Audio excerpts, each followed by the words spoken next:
So in our previous lecture, we have discussed about trade winds, sea breeze, land breeze. These are certain examples of convection, natural convection. And we also studied about the forced convection as a moving heat in a system through a pump or by any other means. So today we are going to study about the radiation. So in radiation, we see that the conduction and convection, they requires a material as transport medium. Okay. If a rod is there and heat is conducting through it, then the material of the rod acts as a medium for the heat conduction, and convection also requires a medium, fluid medium. Okay, whatever liquid in which the convection currents are set up, or the gas in which the convection currents are set up, needs that medium. But radiation from the sun reaches the earth and warms up the earth. So that radiation does not need any medium, because between the earth and sun there is a vacuum. Earth has up to certain kilometers, there is an atmosphere layer, but after that there is vacuum. Okay. So vacuum, nothing is there, no gas, no medium is there, even then the radiation is coming to the earth. So that is a good example. This does not need, radiation does not need any medium. Okay. So conduction, convection and radiation. So in radiation, what is there? In radiation, electromagnetic waves which consist of electric and magnetic fields. Electromagnetic waves which consist of electric and magnetic fields. They oscillate in space and time. Okay. Electromagnetic wave क्या है? Electric and magnetic field के combination से बना हुआ है और oscillate करता है स्पेस एंड टाइम में. 12th क्लास में आपको पढ़ाएंगे. ठीक है. और इनकी स्पीड क्या होती है? इलेक्ट्रोमैग्नेटिक वेव्स की स्पीड 3 × 10⁸ मीटर पर सेकेंड होती है, जो कि लाइट की स्पीड है. तो ये जो सन से जो रेडिएशन आ रहा है वो क्या है? That consist of electromagnetic waves. पूरे यूनिवर्स में इलेक्ट्रोमैग्नेटिक वेव्स की भरमार है. ठीक है. इनकी अलग अलग वेवलेंथ होती है, और वैक्यूम में ये अलग अलग वैक्यूम में जो है स्पीड 3 × 10⁸ मीटर पर सेकेंड की स्पीड से चलती है. ठीक है. तो जो इलेक्ट्रोमैग्नेटिक रेडिएशन किसी बॉडी से एमिट होता है जब हम उसको गर्म करते हैं, जैसे रेड हॉट आयरन है, तो उसको जो है उसमें से जो रेडिएशन निकल रहा है, हीट एनर्जी जो निकल रही है, उसको हम थर्मल रेडिएशन बोलते हैं. ठीक है. थर्मल रेडिएशन बोलते हैं. और वो जो हीट एनर्जी है वो दिखती तो है नहीं, खाली गर्मी महसूस होती है. तो उस एनर्जी को हम बोलते हैं, उस रेडिएशन का नाम है इंफ्रारेड रेडिएशन. किसी किसी के पेरेंट्स के या दादा जो है, उनके दादी के पैर में दर्द होता होगा, घुटने में, या कहीं चोट लगी होगी पुरानी, तो उनके लिए जो डॉक्टर जो है लैंप से सिकाई बताता है, वो इंफ्रारेड लैंप होता है. IR लैंप आपने पढ़ा होगा उस पर. तो वो लैंप से सिकाई करते हैं.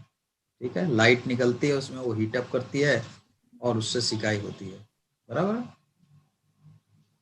तो ये जो थर्मल रेडिएशन है, हीट एनर्जी निकल रही है, इसका मतलब है थर्मल रेडिएशन निकल रहा है. And that thermal radiation is named as infrared radiation. ठीक है. जब ये थर्मल रेडिएशन किसी बॉडी पे फॉल करता है, when it falls on any other body, it is partly reflected and partly absorb depending upon that the type of the surface. Surface कैसा है. ठीक है. तो amount of heat that the body can absorb by radiation depends on the colour of the body.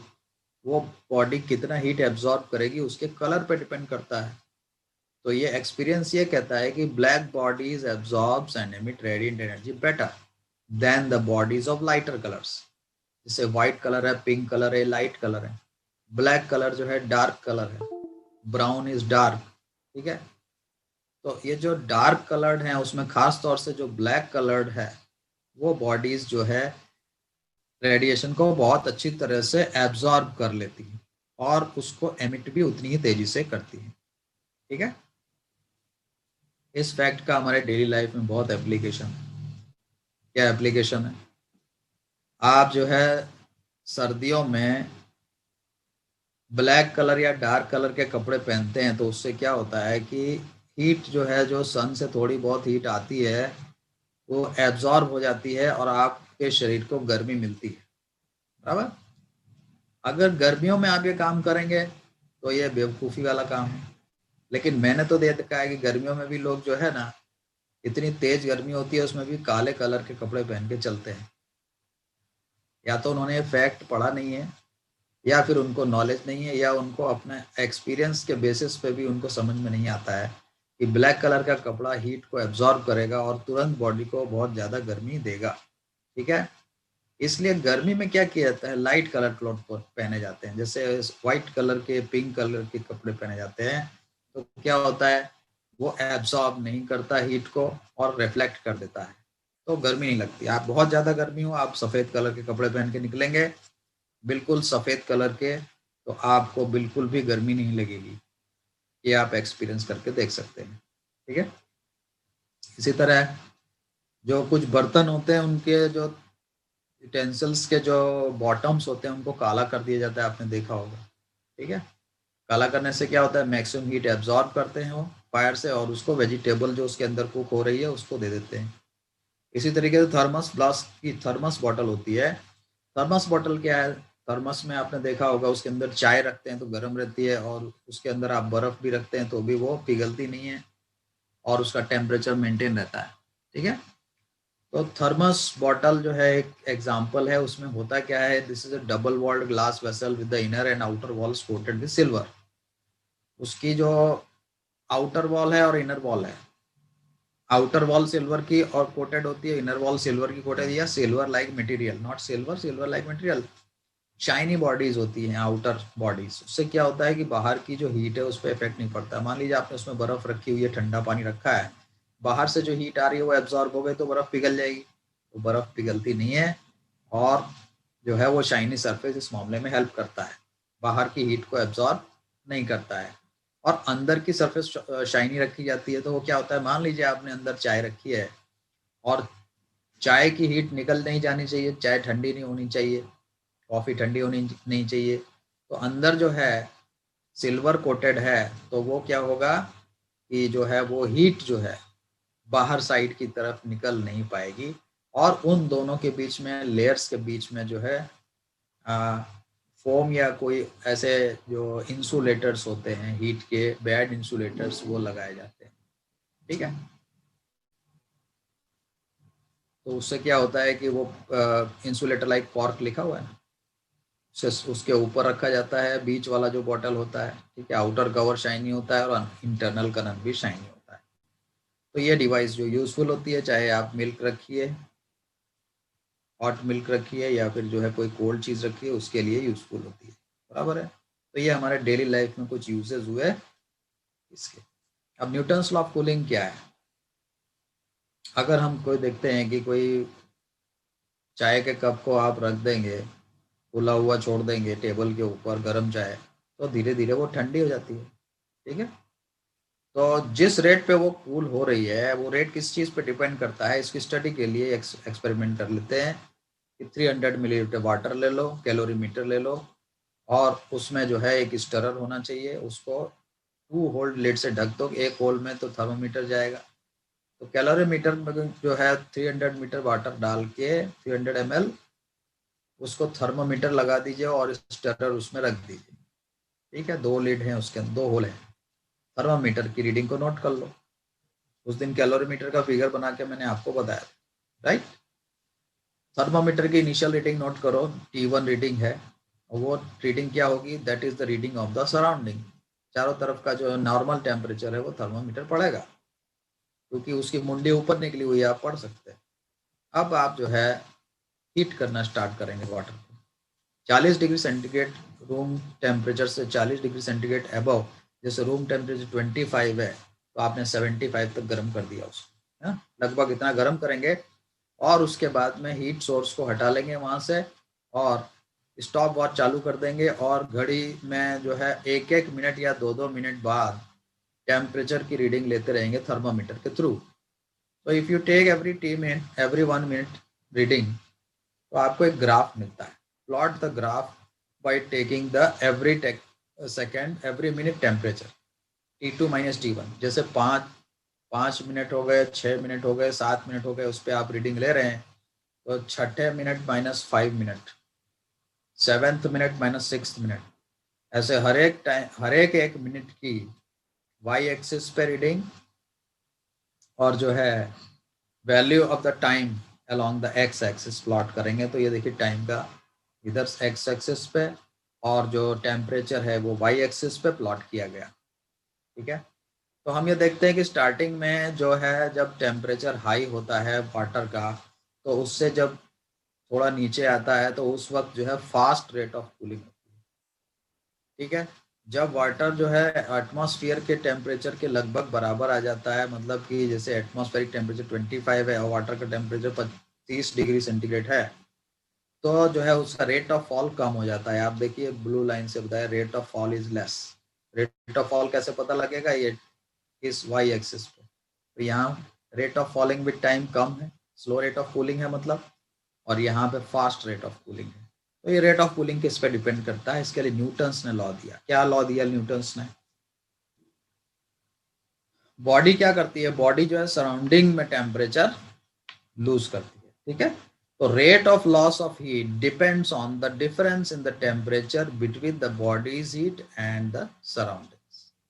Temperature between the body and the surrounding, तो rate of loss of heat इस पे depend करेगा। जैसे कि एक आयरन का गोला है 100 डिग्री सेंटीग्रेड पे है, एटमॉस्फेयर 25 डिग्री सेंटीग्रेड पे टेम्परेचर है और उसमें रखा हुआ है, तो उस गोले में से हीट लॉस जो होगा इस बात पे डिपेंड करेगा, difference in temperature of that sphere and the atmosphere, मतलब 100 माइनस 25 इस टेम्परेचर पे डिपेंड करेगा। बाद में मान लो कभी उसका टेम्परेचर कम हो गया, 75 हो गया, तो 75 उस वक्त जो है रेट ऑफ हीट लॉस किस बात पे डिपेंड करेगा, 75 माइनस 25 पे डिपेंड करेगा। तो rate of heat loss depends on the difference in the temperature between the body and the surroundings. तो न्यूटन ने इसको बहुत पहले स्टडी किया और न्यूटन्स लॉ ऑफ कूलिंग दिया। तो उसने क्या कहा कि rate of loss of heat dq by dt is directly proportional to the difference of the temperature of the body and the surroundings। ये यहाँ पे लिखा हुआ है देखिए, this is Newton's law। What Newton said? minus dq by dt is equal to k times t2 minus t1। अब क्योंकि ये dq by dt जो है रेट ऑफ हीट गेन अगर होता, हीट कोई बॉडी गेन कर रही होती तो rate of dq by dt positive आता।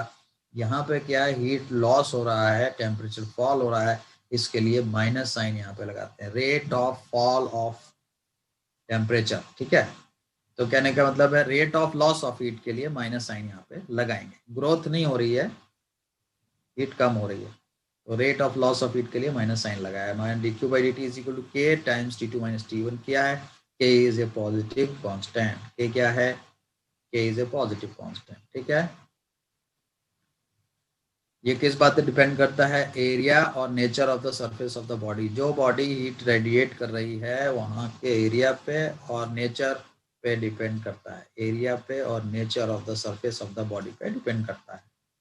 मान लिया हमारे पास m मास की बॉडी है, हमारे पास बॉडी ऑफ मास m है, उसकी स्पेसिफिक हीट s है, स्पेसिफिक हीट कैपेसिटी s है, स्पेसिफिक कैपेसिटी बता चुका हूँ।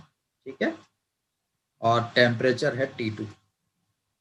मान लिया T1 जो है सराउंडिंग का टेम्परेचर है, तो टेम्परेचर अगर dT2 अमाउंट फॉल करता है, T2 टेम्परेचर है, T2 से थोड़ा सा नीचे आ गया तो dT2 अमाउंट टेम्परेचर जो है डिफरेंस हो गया, टेम्परेचर फॉल हुआ। ठीक है, तो dT2 अमाउंट टेम्परेचर फॉल होने में small amount of heat lost कितना होगा, फॉर्मूला जो हो गया Q is equal to M S delta T, formula मैंने आपको बताया था। तो उससे D Q amount of small heat loss is equal to M S D delta T की जगह हो जाएगा डी टी टू। ठीक है, तो उससे D Q by D T कितना आता है, यहाँ D Q by D T जो है टी डी टी से डिवाइड कर दो दोनों साइड में, तो आ जाएगा M S D capital T two upon D T. ठीक है, अब ये D Q by D T की जो वैल्यू यहाँ पे है रेट ऑफ हीट लॉस, इस इक्वेशन से जो है रेट ऑफ हीट लॉस को इसमें रख दो ऊपर वाले में, तो ये हो जाएगा माइनस, देखो यह minus D Q by D T लिखा है तो माइनस हो जाएगा M S D T two by D T is equal to K times T two minus T one. ठीक है, अब इसमें जो है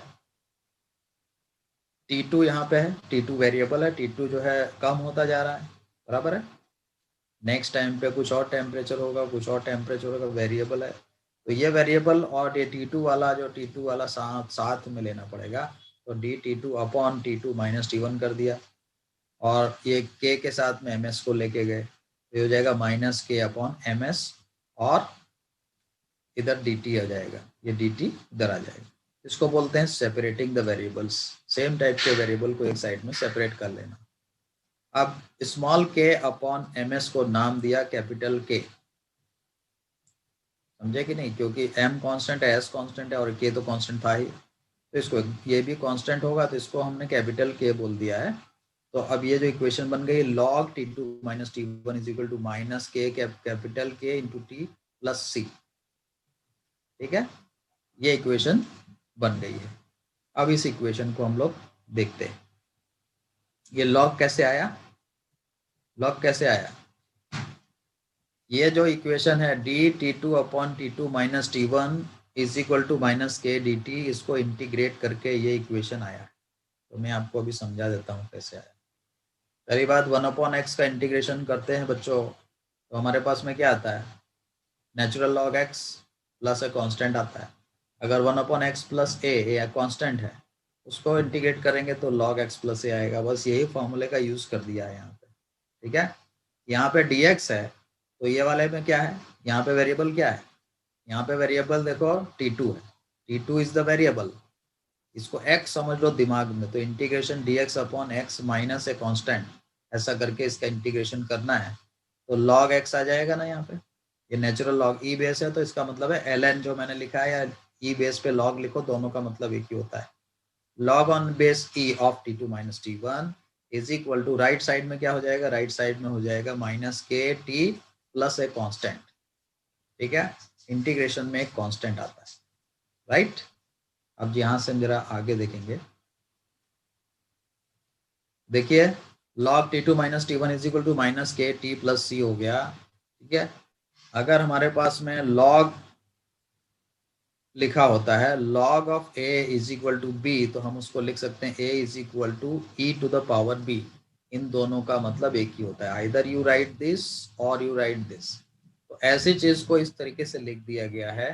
तो देखो t2 माइनस t1 को, ये log को हटा दिया और इसको e की पावर में लिख देंगे।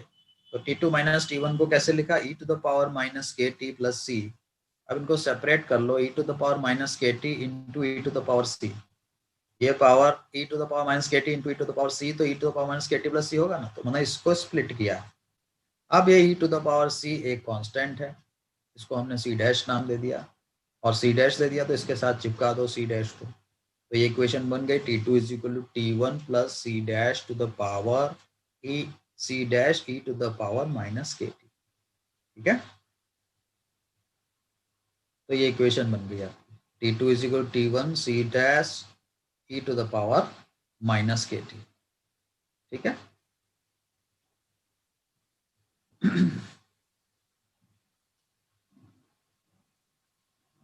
अब ये जो इक्वेशन है log t2 minus t1 is equal to minus K T plus C, it gives a straight line term like this.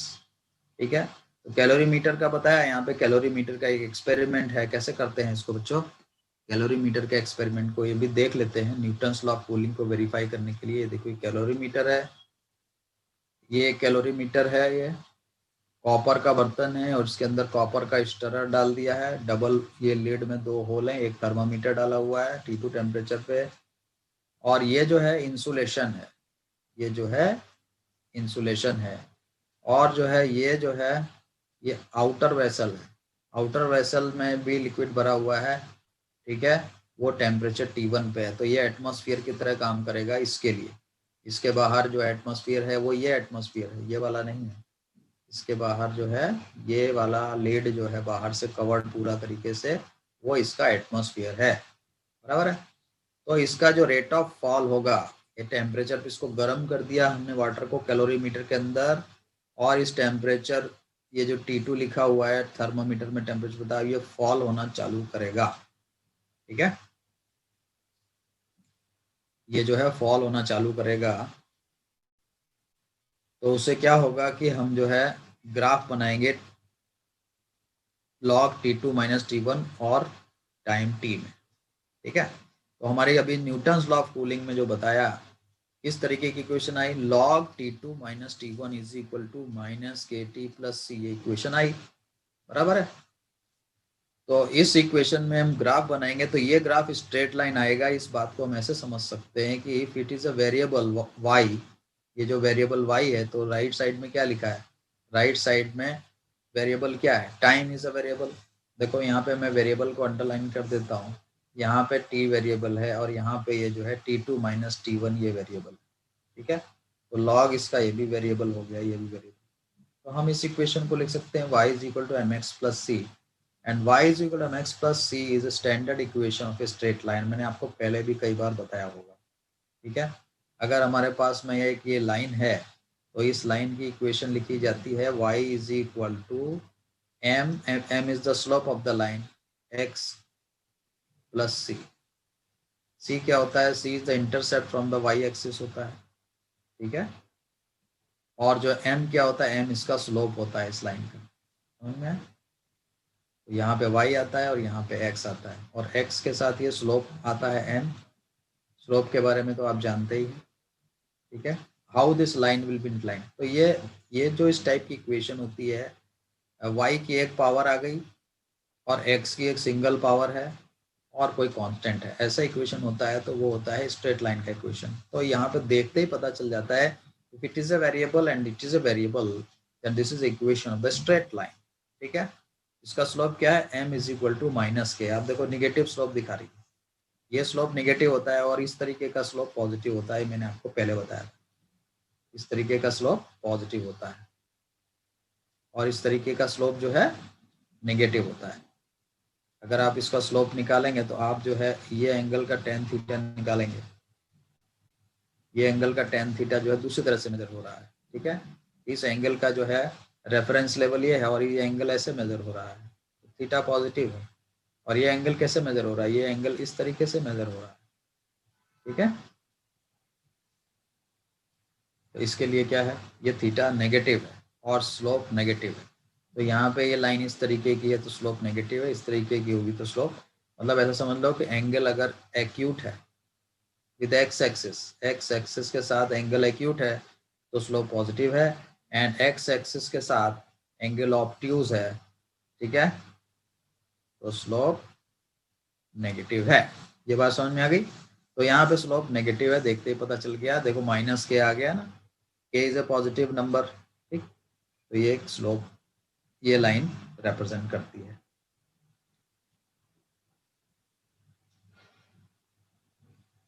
आओ बच्चों अब देख लेते हैं एग्जाम्पल 11.8। एग्जाम्पल 11.8 क्या कहता है, a pan filled with hot food cools from 94 degree centigrade to 86 degree centigrade in 2 minute. एक पैन है जो 94 से 86 डिग्री सेंटीग्रेड 2 मिनट में ठंडा हो जाता है। When the room temperature is 20 degree centigrade, how long will it take to cool it from 71 degree to 69 degree centigrade. तो 71 डिग्री सेंटीग्रेड से 69 डिग्री सेंटीग्रेड तक कूल होने में कितना टाइम लगेगा, ठीक है। न्यूटन्स लॉ ऑफ कूलिंग लगेगा इसमें। पहली बात, न्यूटन्स लॉ ऑफ कूलिंग अगर हम लगाएंगे तो हम जो है डेल्टा टी क्या लेंगे, 94 डिग्री सेंटीग्रेड जो है वहां से 86 डिग्री सेंटीग्रेड तक कूल हुआ है, तो हम जो है इसका एवरेज टेम्परेचर ले लेंगे 94 प्लस 86 बाई 2, इस न्यूमेरिकल को देख लीजिए किस तरह से किया गया है। एवरेज टेम्परेचर लिया जाता है, 90 degree is the average temperature, ठीक है, और कूलिंग इसकी हो रही है। तो पहला केस क्या कहता है कि टेम्परेचर कहाँ से कहाँ तक गया है, 94 से 86 डिग्री फॉल हुआ है। मतलब कितने डिग्री फॉल हुआ है, 8 डिग्री फॉल हुआ है ना। 94 माइनस 86 कितना हुआ, 8 डिग्री, ठीक है। 8 डिग्री सेंटीग्रेड फॉल हुआ है टेम्परेचर में।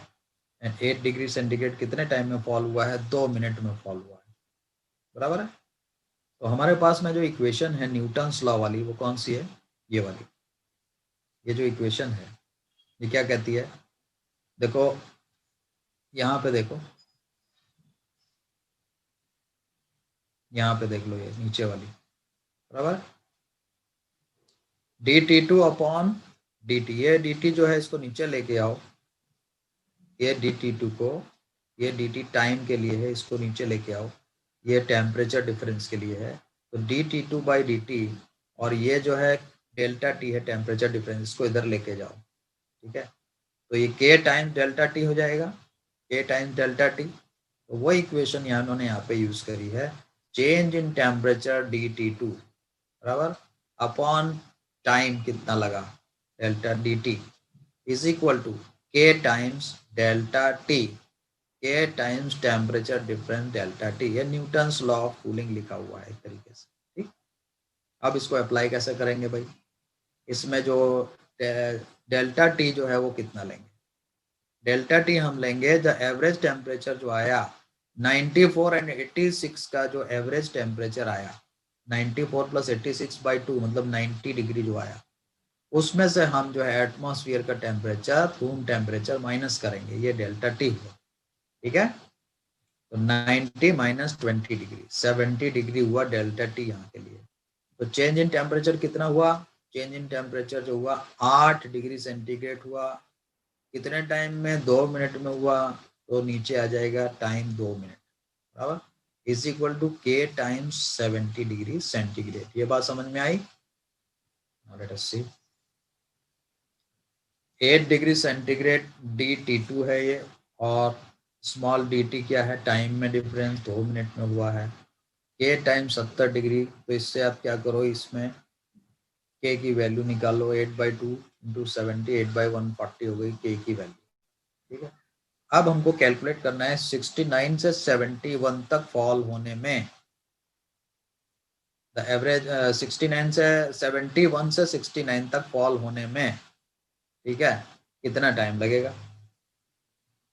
तो भाई इसमें जो है रेट ऑफ फॉल कितना है, 2 डिग्री हुआ। 69 से 71, 71 माइनस 69 कितना फॉल हुआ, 2 डिग्री फॉल हुआ। तो यहाँ पे ऊपर 2 डिग्री आ जाएगा, और नीचे टाइम अपने को निकालने का है, is equal to k times delta T हो जाएगा। डेल्टा टी कैसे निकालेंगे, अगेन 69 एंड 71 का एवरेज लेंगे, तो 69 प्लस 71/2 हो गया 70। तो डेल्टा टी क्या हुआ, ये 70 में से हम एटमॉस्फेरिक टेम्परेचर 20 माइनस करेंगे, तो 70 में से 20 माइनस किया, 50 डिग्री सेंटीग्रेड आ गया डेल्टा टी। तो यहाँ पे 50 लिखेंगे, ठीक है। k की वैल्यू हमने इससे निकाल ली है, k की वैल्यू हमने निकाल लिया 8/140, तो ये हो गया 2/t इज इक्वल टू 8/140, मतलब k की वैल्यू ये और 50 डिग्री यहाँ पर। अब जब इसको सॉल्व करेंगे तो t की वैल्यू कितनी आएगी, t की वैल्यू आएगी 0.7 मिनट या 42 सेकेंड। अब इन्होंने कैसे किया किताब में, आपकी किताब में जो दिया है वो भी बता देता हूँ मैं क्या करते हैं। किताब में इन्होंने कहा है कि 8/2 is equal to k into 70 and 2/t is equal to k into 50। तो डिवाइड बोथ दीज इक्वेशन, बात एक ही है। चाहे ऐसा करो जैसे मैंने बताया, ये सीधा तरीका है, चाहे ऐसे करो। तो डिवाइड करने पे क्या होगा, 8/2 हो जाएगा और नीचे 2/t हो जाएगा। राइट साइड में k कट जाएगा, 70/50 आ जाएगा, 70/50 आ गया, ठीक है। बाकी और काट पीट कर दो, ये 2 से डिवाइड करो तो ये 4 हो जाएगा, ठीक है, और ये t ऊपर चला जाएगा। तो इससे भी सॉल्व करेंगे तो भी वही आने वाला है। देखिए पहले क्या किया आपने, ये 0 0 कट कर दिया इधर, बराबर, k कट कर दिया, और 2 से इसको कट किया तो ये कितना आया, 4 आ गया। ठीक है, तो यहाँ पे आप कैलकुलेशन कर रहे हैं तो ये हो गया 4 डिवाइडेड बाई, और नीचे 2/t लिखा हुआ है, 2 यहाँ पे आएगा और t ऊपर चला जाएगा, इज इक्वल टू 7/5 आएगा, राइट।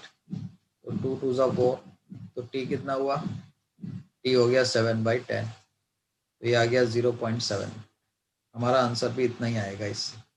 ठीक है, तो there are 2 methods, 2 ways of calculation, answer is same. So students, this ends up our chapter, last part of the chapter, radiation. In the next lecture we will be meeting for different chapter. Okay, till then, goodbye.